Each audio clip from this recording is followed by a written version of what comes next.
Boa tarde! Estamos ao vivo para mais uma edição do Pergunta para Psi. Olha só, gente, como é que funciona esse quadro do Pergunta para Psi? Todo final de semana eu abro um box de perguntas para vocês perguntarem tudo o que vocês quiserem e para vocês sugerirem temas também, que é de interesse seu.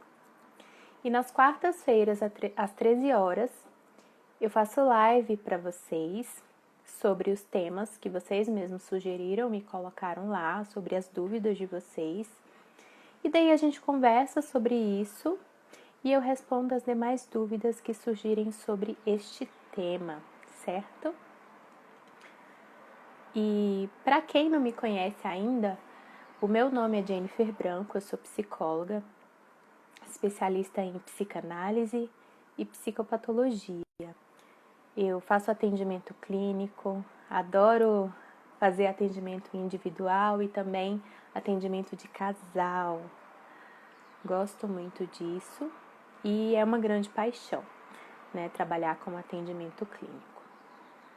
E agora eu vou deixar fixado aqui o nosso tema de hoje. Cadê? Dicas para o Dia da Mulher. Gente, essa live é especial, né, em comemoração ao Dia da Mulher, mas se tiver algum homem aqui, continua, porque eu vou falar de coisas importantes que você, homem, pode compartilhar com as demais mulheres da sua vida e pode ajudar e orientar essas mulheres. Então, dicas para o Dia da Mulher. Estou escrevendo aqui. Dia da Mulher foi segunda, né? Dia 8. Estamos aí com um delayzinho de 2 dias, mas não tem problema não. Essas dicas são úteis. Cadê? Fixado. Pronto. Vocês que estão aqui, ó, clica no aviãozinho, compartilha com as mulheres e com os homens também, para eles terem conhecimento de tudo isso que a gente vai falar aqui, certo? Pergunta que eu faço. Essa live eu vou precisar da interação de vocês, né? Vou querer ouvir vocês também. O que representa esse Dia da Mulher? O que vem em mente? O que você acredita que é o Dia da Mulher? O que você já ouviu falar? O que faz sentido para você quando se pensa no Dia da Mulher e nessa comemoração? Escreve aí para mim. Porque esse Dia Internacional da Mulher, ele já é comemorado há bastante tempo, né? É uma conquista aí das mulheres. Ó, já tô dando dicas aí do que representa. Vocês estão me ouvindo bem? O áudio tá bom aí pra vocês?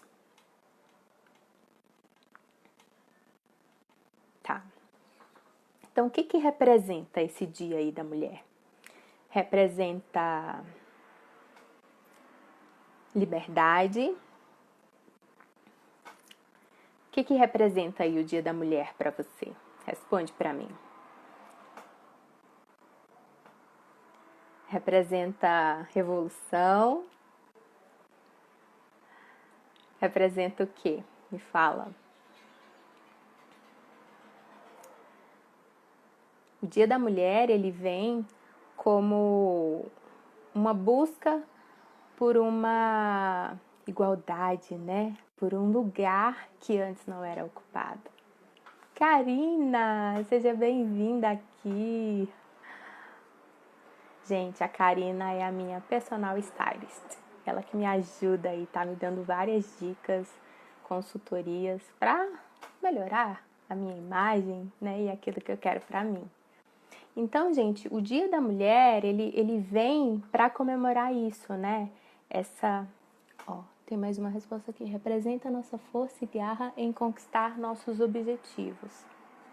Sim, força e garra em conquistar nossos objetivos. Antigamente, essa mulher, ela não era vista, ela não tinha direitos, ela não tinha uma voz, né? E o Dia da Mulher, ele vem para comemorar isso, essa conquista que nós, mulheres, tivemos, que as nossas antecessoras fizeram esse movimento para que a gente tivesse esse lugar de ter voz, de ser ouvida, de poder atingir os nossos objetivos, de poder conquistar as nossas coisas e fazer por nós, certo? E isso já tem um tempo aí. E é interessante, né? Porque a gente não fala em Dia do Homem, né? Não tem esse Dia Internacional do Homem. Tem o Dia Internacional da Mulher. E por que que isso acontece, gente? Porque os homens, eles não precisaram lutar para ter um lugar e ter um espaço. As mulheres que precisaram fazer isso, porque elas não tinham. A mulher, então, ela está no lugar da falta. E quando a gente vê nos estudos da psicanálise mesmo, quando a gente fala em posição feminina, fala-se numa posição da falta e numa posição passiva, colocando a mulher num lugar de submissão, porque era isso que acontecia, né, antigamente. E até hoje a gente vê esses resquícios. Por isso que a mulher luta muito por um lugar de igualdade, né? Igualdade com o homem mesmo. E aí, se a gente para pensar, né? Como é que acontece isso? Antes a mulher estava num lugar, num polo. E aí existe uma teoria chamada teoria da curvatura da vara. Não vai embora, continua aqui junto comigo que você vai entender. Essa teoria da curvatura da vara fala o seguinte: quando uma vara ela está torta, ela está empenada para um lado, você precisa trazer essa vara para o outro lado para ela poder desempenar, né? Para poder você conseguir esticar, né? Puxar para o lado oposto para ela para ela se arrumar, né? Ficar aqui no meio. E é isso que acontece em muitos movimentos. Por que que teve todo esse movimento radical aí? Porque as mulheres precisavam ir para o seu extremo oposto para encontrar a medida justa. E por que que eu estou falando tudo isso? Porque até hoje procura-se essa medida justa, compreende? Quando a mulher ela ocupa esse lugar, né, de reivindicar os seus direitos, significa que esse direito ainda não existe. Ou que esse direito existe em teoria, mas que ainda tem consequências ali implicadas que faz com que essa mulher lute por um lugar, né? E eu posso dizer isso porque eu também sou mulher, né? Eu sinto na carne tudo isso. E quais são os cuidados que a gente precisa ter nessa revolução, nesse outro extremo, né? Nessa luta que a gente faz para ter um lugar, para ter uma voz? É a sobrecarga. Quantas mulheres lutam por ter um cargo de chefia, por exemplo, por ter uma posição de responsabilidade mais estratégica, digamos assim, para representar algo maior, e elas acabam tendo um acúmulo de função. E não tem como, gente, separar o lado pessoal com o lado profissional. A gente até tenta, mas um reverbera no outro. E se a mulher se sente como uma mulher maravilha, tal como essa representação, né, para a mulher, uma mulher com superpoderes, uma mulher de força, uma mulher que está num lugar sobrenatural, ela vai se sobrecarregar, porque nós mulheres somos humanas, tal como os homens.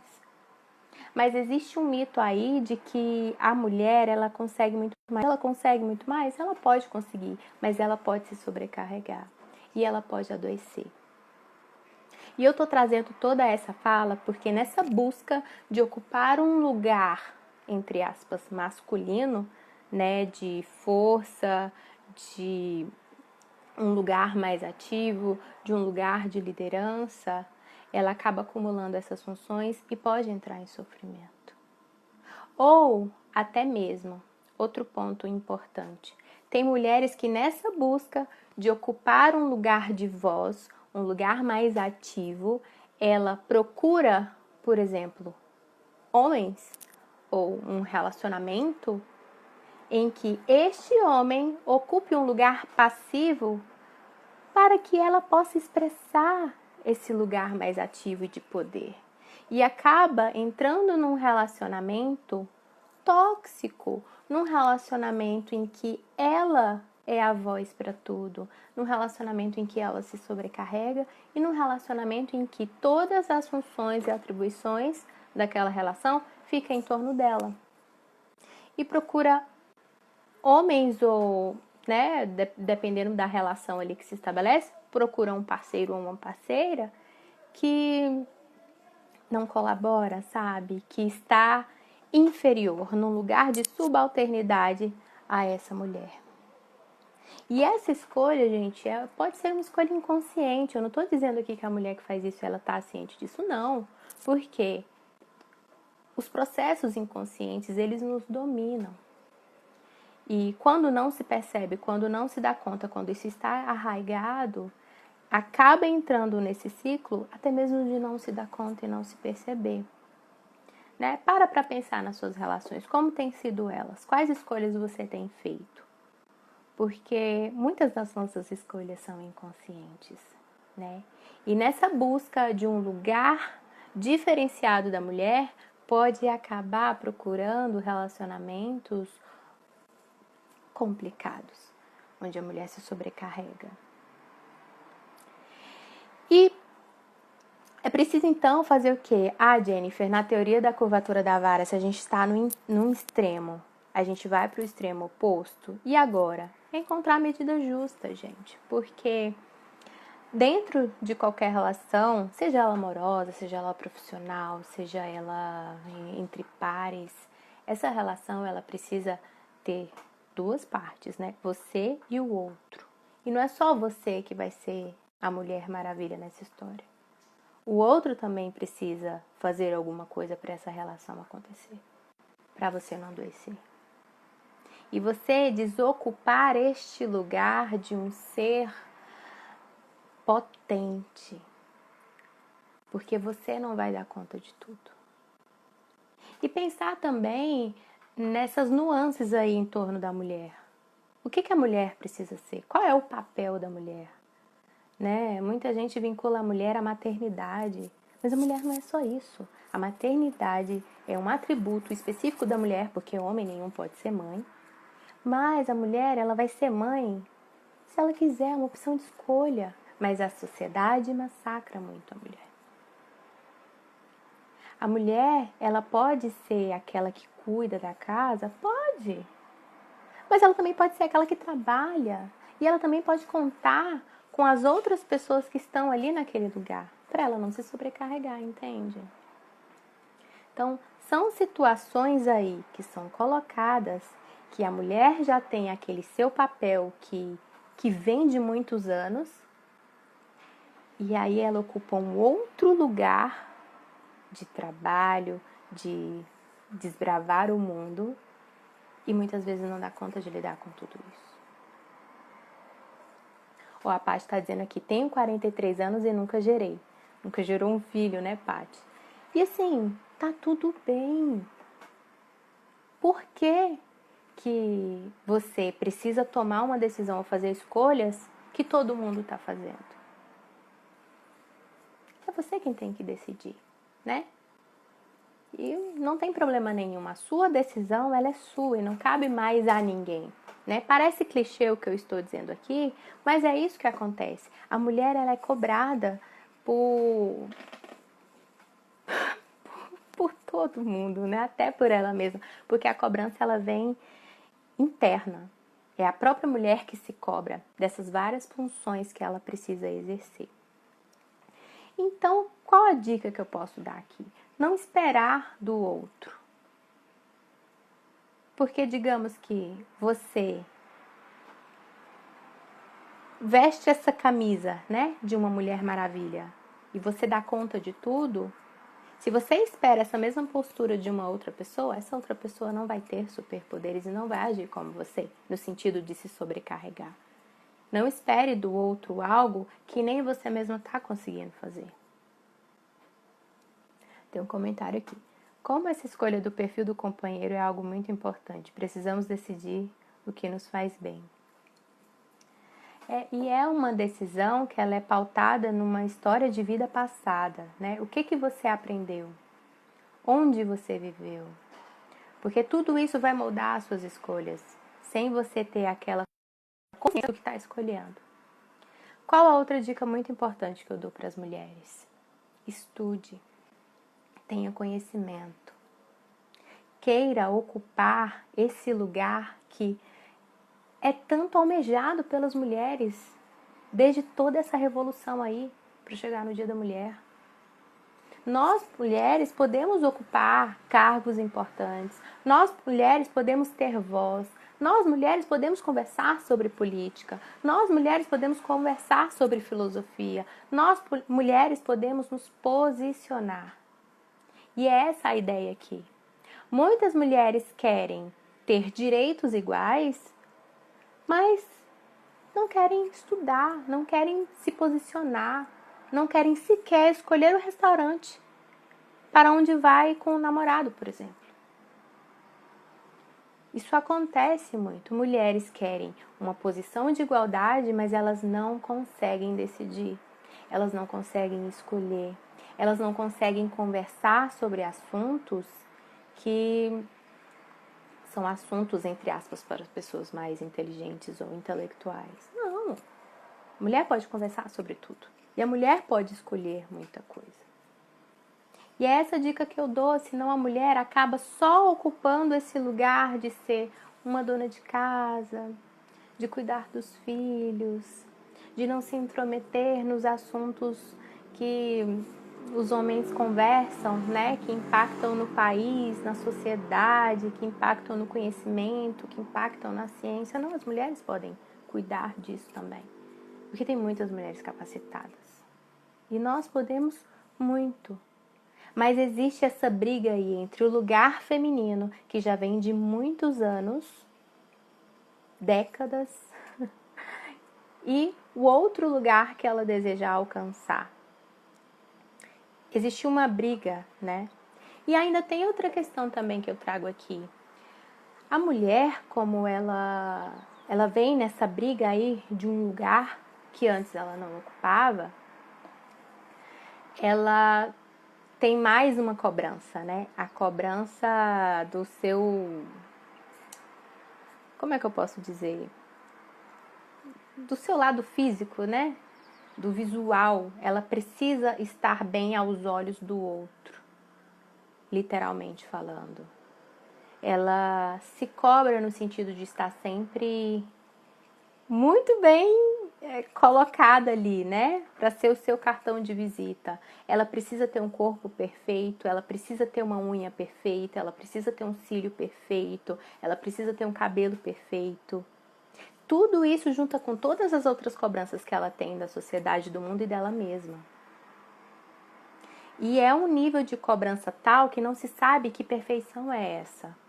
É um ideal que está lá inalcançável, que não conecta com aquele real e que gera um sofrimento intenso. O que eu estou falando aqui? Que as mulheres têm que andar desleixadas? Claro que não.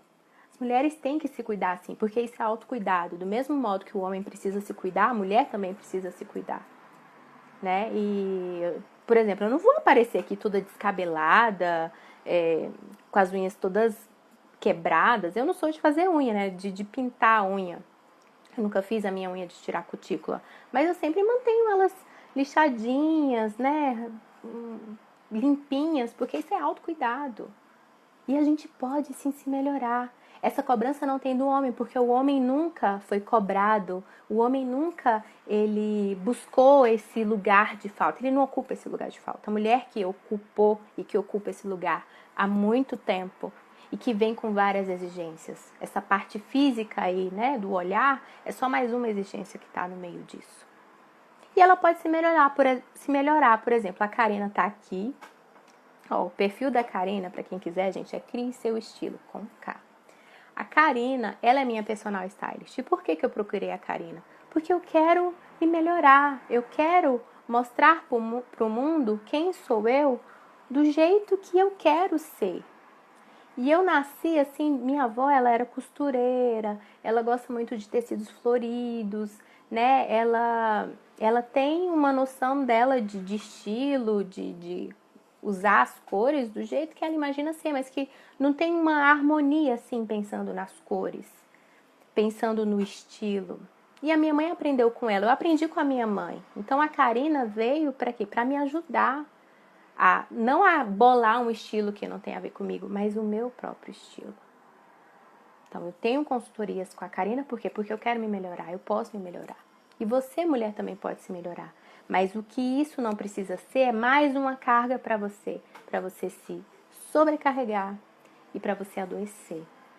Buscar um ideal que está muito distante de você e que é impossível de aproximar, compreende? A Elane está dizendo aqui. E ter a capacidade de se sentir bem em ambiente que queremos estar. Quero um companheiro inteligente e esforçado, seja inteligente e esforçado. Olha, gente, já aconteceu comigo assim, de um amigo meu, ele tá cansado de uma noiva que ele tinha, porque essa noiva, ela não queria fazer nada, sabe? Ela não queria prosperar, ela não queria estudar, ela não queria trabalhar, ela queria viver às custas dele. Tem algum problema de uma pessoa querer viver às custas das outras? Não. Isso é uma escolha pessoal. Desde que ela escolha uma pessoa que queira bancá-la e ela banque com as consequências disso. Mas esse cara que estava com ela não era um cara que queria uma mulher que quisesse ser bancada e que não mudasse e que não se desenvolvesse. E aí gerava um atrito muito grande. Né? E a mulher, quando ela se coloca nesse lugar, ela fica limitada. Porque toda vez que a gente depende muito dos outros nesse sentido de ser bancado, cria uma limitação. Não tem como. A cobrança que fica gerando o padrão de beleza feminino. É um padrão e que eu até dei um exemplo. Depois dá uma olhada no meu feed do meu Instagram. Eu fiz um vídeo chamado A Distância entre o Real e o Ideal e dei o exemplo dos filtros do Instagram. Né? Por que eu não uso? Por que eu evito? Porque quando eu comecei a usar, eu achei assim interessantíssimo, me achava linda. Eu já tava lá com blush, com batom, com cílio, tava tudo lindo. Não apareciam as minhas manchinhas de espinha. E chegou uma hora que eu não queria mais parar de usar esses filtros. Eu não queria mais me ver do jeito que eu tô aqui agora. E aquilo estava me gerando um certo nível de sofrimento, porque tudo quanto é foto tinha que ter alguma edição, não tem que ser com filtro. Isso é complicado. Eu estava num nível que era difícil alcançar, compreende? E aí foi por isso que eu parei de usar. Claro que eu uso filtros, filtros são divertidos, eles são feitos pra gente se divertir ali, mas nada pode ser feito para gerar uma cobrança muito interna, que te prejudique ao ponto de você não querer tirar, ou então querer ter que tirar milhões de fotos e escolher uma no meio dessas, porque todas as outras estão numa posição ruim ou estão mostrando alguma coisa que não vai ser bom aos olhos do outro. É complicado isso. Boa tarde, Giane. E é isso, gente. Se vocês tiverem algumas dúvidas aí sobre dicas para o Dia da Mulher, sobre esse tema mulher, escrevem aí que aí a gente conversa mais sobre isso. Mas a fala que eu queria trazer era essa mesmo, né? Como dicas para você estudar, para você querer desbravar, para você colaborar também com o mundo, com a cultura, com a sociedade, com o seu saber, sabe? Exercer uma função que não seja só para você. Mas se você optar por fazer uma escolha, por exemplo, de ficar mais limitada, que essa seja uma escolha consciente e que seja uma escolha sua. E não apenas estar ocupando, novamente voltando para aquele lugar passivo e subalterno da mulher. Né? Essas são as dicas, essa era a minha fala que eu queria compartilhar. Né? E eu agradeço vocês estarem aqui, porque essas lives acontecem, porque vocês estão aqui, porque vocês perguntam, porque vocês pedem o tema. Né? E façam isso na vida de vocês, mulheres. E se você está vendo esse vídeo aqui gravado, compartilha com as mulheres da sua vida, né? E se você for homem aqui, saiba disso, até porque tem mulheres ao seu redor que você vai poder ajudar, que você vai poder orientar, que você vai poder dar uma luz aí, certo? E lembra também de curtir, de se inscrever, de compartilhar e disparar essa mensagem para mais pessoas, tá bom? Um beijo enorme para você, uma satisfação estar aqui. Nos vemos na próxima quarta-feira, 1h da tarde, no Pergunta Pra Si. Beijo!